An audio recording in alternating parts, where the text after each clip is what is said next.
सास खो गई। ये कहानी शुरू होती है रघुकुल निवास से। जैसा इस घर का नाम था वैसा ही इस घर का वातावरण भी। रघुकुल निवास एक भरा पूरा खुशहाल निवास स्थान था, जहाँ गोमती अपने पति, बेटे, बहू और पोते के साथ रहती थी। परिवार में किसी चीज की कोई कमी नहीं थी। सभी आपस में इतना प्यार से मानो कलयुग में राम राज्य हो वैसे रहते थे। एक सुबह गोमती की सहेली रश्मि उससे मिलने आती है। बड़े भाग्य है तेरे गोमती, जहाँ आज के जमाने में कोई एक दूसरे का मुंह नहीं देखना चाहता, वहाँ तेरे परिवार में इतना मेल देखकर मुझे ना बड़ी खुशी होती है। मेरी बेटी बता रही थी कि रात को तेरी बहुएं तेरे पैर भी दबाती है, और तेरे बेटों को तो मैंने खुद देखा है, तेरी सांस सांस गिनते हैं। थू रश्मि, नजर ना लगा। आप बच्चों ने जो देखा वही सीखा। इसी तरह मैं भी तो अपनी सास की सेवा करती थी। भगवान की बड़ी कृपा है हम पर, जो हमारे बच्चों में वही संस्कार आए। मैंने भी अपने सास ससुर की कम सेवा नहीं की थी गोमती, पर देख, मेरी बहू आए दिन मेरी मौत की कामना करती रहती है। टेंशन से तो मैं बीमार चलने लगी हूँ। कल मरती मैं आज मर जाऊं और उसकी आंख में एक आंसू ना आए। तभी रश्मि का फोन बजने लगता है। लो आ गया फोन। 2 मिनट घर से निकली नहीं कि फोन बज जाता है।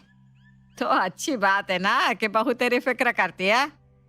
सो रही थी जब मैं निकली, नींद खुल गई होगी। अब सुबह की चाय तो चाहिए, तो कौन बनाएगा? सासू माँ बनाएगी। यही तो इज्जत है मेरी। चल चलती हूँ, तू अपना ख्याल रख। रश्मि के जाने के बाद गोमती निकिता से कहती है, घोर कलयुग आ गया है बहू। बेचारी रश्मि आई थी, बड़ी परेशान थी। क्या ही कर सकते मम्मी जी, सबका अपना अपना भाग्य है।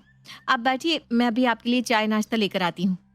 चाय पीते पीते गोमती खुद में खुश हो रही थी, तभी गौतम वहां आता है। जाओ रकुल, अपनी दादी को मंदिर ले जाओ। मेला भी लगा है दादी, हम उस मेले में भी जाएंगे। हाँ हाँ मेरे राजकुमार। रकुल के साथ गोमती मंदिर जाने के लिए निकल पड़ती है।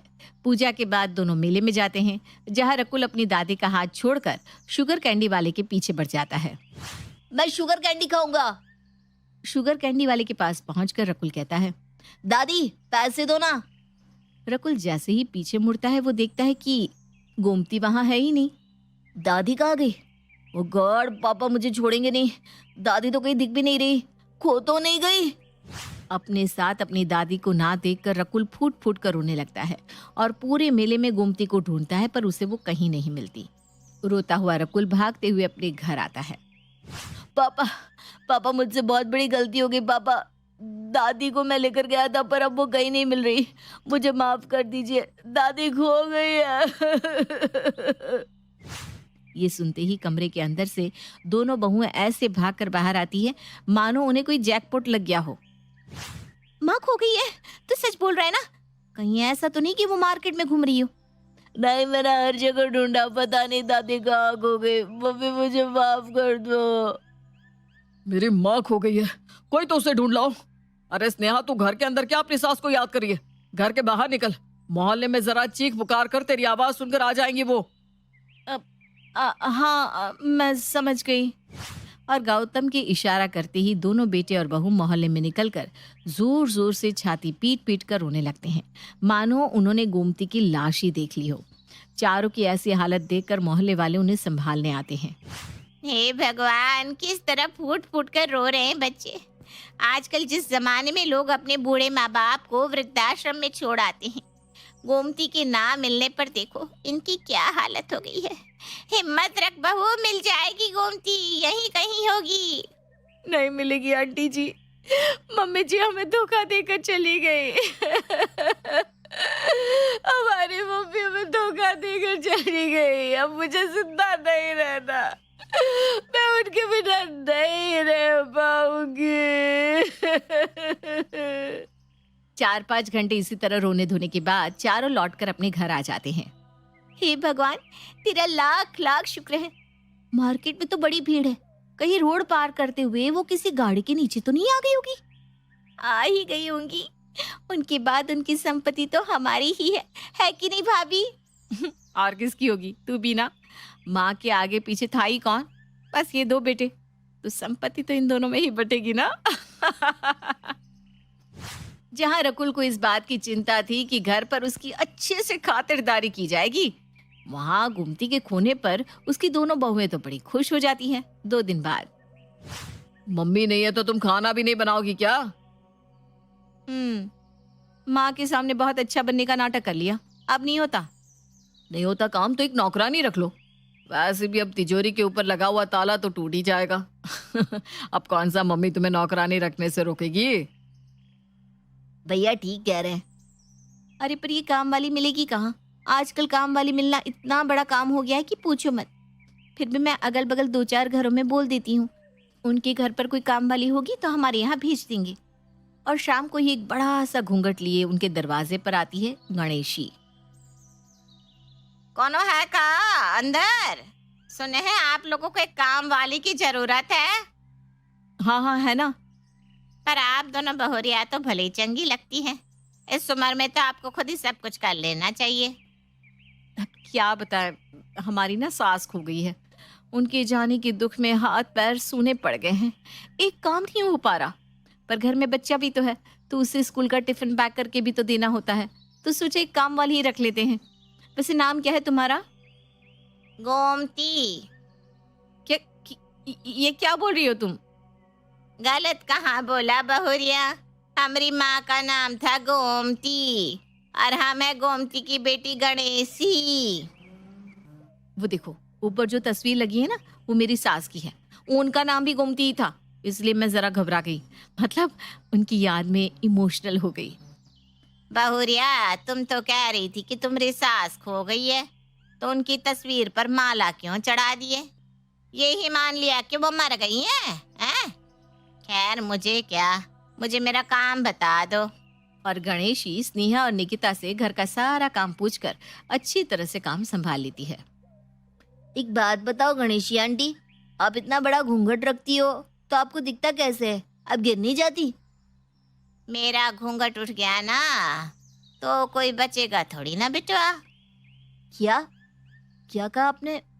वैसे आपको पता है, आपकी ना बहुत सारी हरकतें बिल्कुल मेरी दादी की तरह है। जैसे कि आप दूध में बादाम डालकर मुझे देती हो, ऐसे ही मेरी दादी भी क्या करती थी। बहुत याद आती है मुझे उनकी। यही तो मैं भी बोलने वाला था आंटी जी। जैसी मेरी माँ रोटियां बनाती थी, आपकी रोटियों में भी वही स्वाद है। आपकी हाथ की रोटियां खाकर मुझे लगता है कि मानो मम्मी ही रोटियां बना रही है। पर अब वो कहाँ रही, न जाने किस दुनिया में होगी। हो सकता है कि वो हमें देख रही हो। देखी तो रही है बेटा। मम्मी जी ना एक साड़ी पहना करती थी, न जाने उसने कहाँ रख दी, चांदी की बॉर्डर वाली। अलमारी के दूसरे वाले रैक में होगी। और जैसे ही गणेशी ये कहती है, सब उसकी ओर देखने लगते हैं। आपको कैसे पता कि हमारी मम्मी जी की साड़ी उस रैक में रखी है? हाँ बताओ गणेशी, कहीं तुम हमारे घर में चोरी तो नहीं कर रही हो ना? चोर होगा तू? यहाँ मोहल्ले के 10 लोग मुझे काम पर रखने के लिए बैठे हैं और एक तुम लोग हो जो मुझ पर इल्जाम लगा रहे हो। इस घर में कोई एक तिनका भी नहीं उठाना चाहता, सब काम हमका ही करना पड़ता है। आपकी मरी हुई या खोई हुई सास की साड़ी बाहर बिस्तर पर रखी हुई थी, उस पर धूल ना पड़ जाए इसलिए हमने साड़ी को अलमारी में हिफाजत से रख दिया। तो गलती कर दी है क्या? नहीं नहीं Ganeshi, we are sorry really. आज सभी मिलकर एक मीटिंग करते हैं। मैं तो बोलता हूँ कि इसके पहले कि मम्मी का कोई नामो निशान मिले, हमें लॉयर को बुलाकर संपत्ति आधी आधी करवा लेनी चाहिए। बलिहारी जाऊं आपके इस दिमाग में है? कल ही हम बुलाते हैं ना एक लॉयर को और कर लेते हैं सब आधा आधा। कितनी अजीब बात थी। सभी के सामने प्रेम से रहने वाले रघुकुल निवास के लोग असल में कुछ और ही थे। समाज के सामने अपनी माँ के खो जाने पर रोना और पीछे उनकी संपत्ति हड़पने की तैयारी करने लग जाना। पर गोमती अचानक गायब कहाँ हो गई थी? मम्मी जी एक साड़ी पहना करती थी ना, न जाने उसने कहाँ रख दी, वो चांदी के बॉर्डर वाली। अलमारी के दूसरे वाले रैक में होगी। और जैसे ही गणेशी ये कहती है, सब उसकी ओर देखने लगते हैं। आपको कैसे पता कि मम्मी जी की साड़ी रैक में रखी है? बताओ गणेशी, कहीं तुम हमारे घर में चोरी तो नहीं कर रही हो? चोर होगा तू? यहाँ मोहल्ले के 10 लोग मुझे काम पर रखने के लिए बैठे हैं और एक तुम लोग हो जो मुझ पर इल्जाम लगा रहे हो। इस घर में कोई एक तिनका भी उठाना नहीं चाहता, सब काम हमको ही करना पड़ता है। आपकी मरी हुई या खोई हुई सास की साड़ी बाहर बिस्तर पर रखी हुई थी, उस पर धूल ना पड़ जाए इसलिए हमने साड़ी को अलमारी में हिफाजत से रख दिया। तो गलती कर दी है क्या? नहीं नहीं गणेशी, वी आर सॉरी। रात को रकुल के सोने के बाद सभी मिलकर एक मीटिंग बुलाते हैं। मैं तो बोलता हूँ कि इसके पहले कि मम्मी का कोई नामो निशान मिले, हमें लॉयर को बुलाकर संपत्ति आधी आधी करवा लेनी चाहिए। बलिहारी जाऊं आपके इस दिमाग में। हम कल ही बुलाते ना एक लॉयर को और कर लेते हैं सब आधा था। और अगले ही दिन गोमती का लॉयर घर आता है। उसके आने के पहले ही दोनों बहुएं एक सफेद साड़ी पहनकर, आंखों में ग्लिसरीन लगाकर जमीन पर अपनी सास की तस्वीर लिए बैठ जाती है। दोनों बहुओं की ऐसी हालत देखकर लॉयर घबरा जाता है। गौतम, ओ माय गॉड, ये क्या हालत बना ली है तुम सभी ने अपनी। मुझे पता चला कि गोमती जी खो गई हैं, पर तुम लोगों को खुद को संभालना होगा। वो हमारी सास नहीं थी, हमारी माँ थी। कैसे संभाले हम खुद को, न जाने कहाँ होगी वो। हाँ अंकल, आप तो जानते ही हैं हमारे परिवार में कितना लगाव है सभी को एक दूसरे से, तो ये तो होना ही था। देखिए, हमने आपको इसलिए यहाँ बुलाया है, ये जानने के लिए कि क्या कोई और तो नहीं है ना जिसके नाम मम्मी ने प्रॉपर्टी कर दी है। हो सकता है कि प्रॉपर्टी के लिए उन्हें किडनैप कर लिया हो। अरे ले ले प्रॉपर्टी, बस हमारी मम्मी जी हमें लौटा दे। तो प्लीज बताइए ना, उन्होंने अपनी प्रॉपर्टी किसके नाम की है? आई एम सॉरी, इसके बारे में तो मैं आपको कुछ नहीं बता सकता। गोमती जी ने अपने बिल में साफ साफ कहा है कि उनकी संपत्ति का हकदार कौन होगा वो स्वयं खड़े होकर सभी को बताएंगे, और सभी के सामने अपनी वसीयत का हकदार बताने के पहले ही उनका अता पता ना चले तो उनकी प्रॉपर्टी को ट्रस्ट में दे दिया जाए। ये क्या बोल रहे हैं आप अंकल? सारी प्रॉपर्टी ट्रस्ट में चली जाएगी? अरे कोई और तो उपाय होगा ना। ये पैसा तो हमारे पापा की मेहनत की कमाई है, उनकी आखिरी निशानी ही समझिए। ये हमारा घर, ये रघुकुल निवास, इसे हम नहीं छोड़ सकते। समय बर्बाद ना करके आप जल्दी से जल्दी गोमती जी को ढूंढने की कोशिश कीजिए। अगर वो नहीं मिली तो इस चीज का प्रूफ लाइए कि वो अब इस दुनिया में नहीं रही, और दोनों ही ना ला पाए तो प्रॉपर्टी तो ट्रस्ट में जाकर ही रहेगी।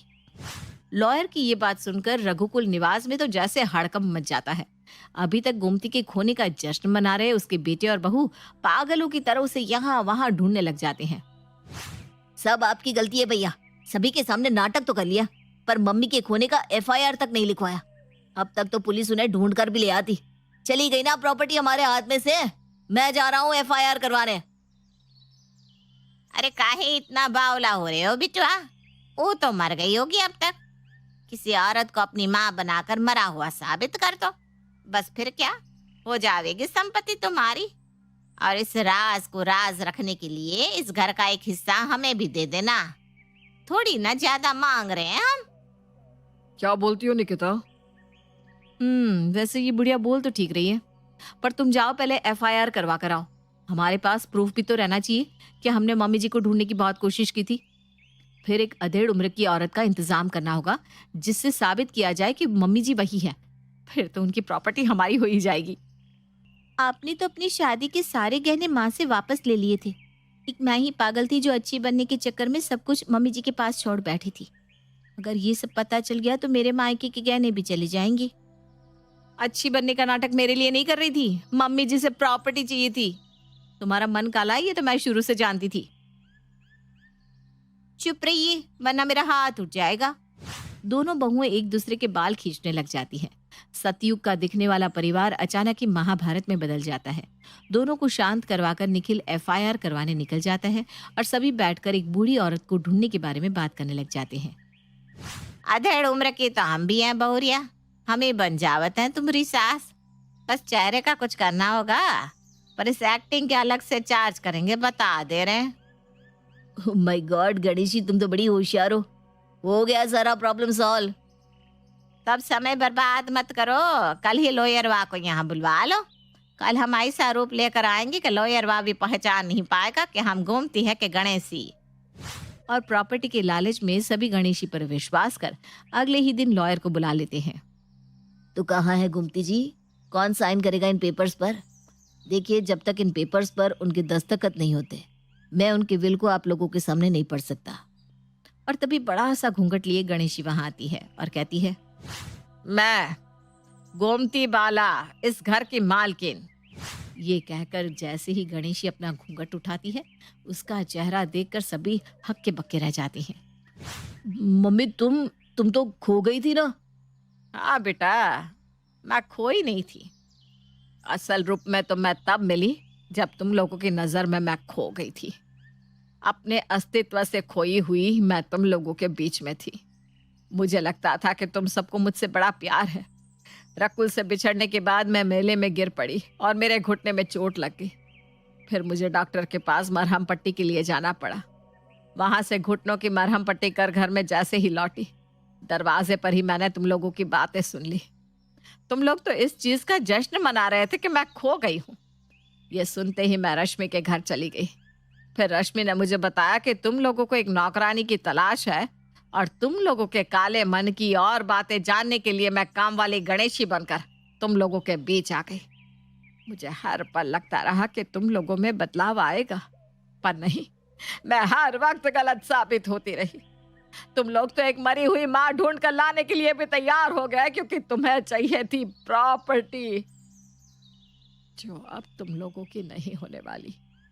मेरी संपत्ति का मालिक मेरे मरने के बाद होगा रकुल, और इस घर में मेरे और रकुल के अलावा अब और किसी के लिए जगह नहीं है। निकल जाओ मेरे घर से। और हाँ स्नेहा, तुम्हारे मायके से आए हुए गहने अब तुम ले जा सकती हो। मैं हाथ जोड़ती हूँ, मुझे माफ कर दीजिए, मुझसे गलती हो गई। मुझे मार ले, मुझे डांट दे, सो गालियां दे दे, माँ पर ऐसा मत कर। मैंने आपको मम्मी कहा था सबसे पहले। मेरी बात सुन लीजिए मम्मी, मुझे माफ कर दीजिए। आप लोग इस घर में रहने के लायक ही नहीं है। आप लोगों ने जो दादी माँ के साथ किया वो आप लोगों के साथ भी होना चाहिए। और अपने मन की ममता को दरकिनार कर गोमती अपने दोनों बेटे और बहू को घर से बाहर निकाल देती है। मुझे तुझ पर नाज है मेरी दोस्त। तू एक मिसाल बनी है उन माओं के लिए जो अपने घर पर प्रताड़ना सहती है और चुप रहती है। मैं भी अब अपनी बहू की नहीं सुनूंगी, नहीं चलने दूंगी उसकी। मैं भी अब घर नहीं जाऊंगी। समाज क्या सोचेगा, लोग क्या कहेंगे, ये अगर गोमती सोचती तो उसे अपने घर पर ही घुट घुट कर रहना पड़ता। अपने बच्चों की अकल ठिकाने लगाने के बाद गोमती अपने पोते के साथ खुशी खुशी रहने लग जाती है।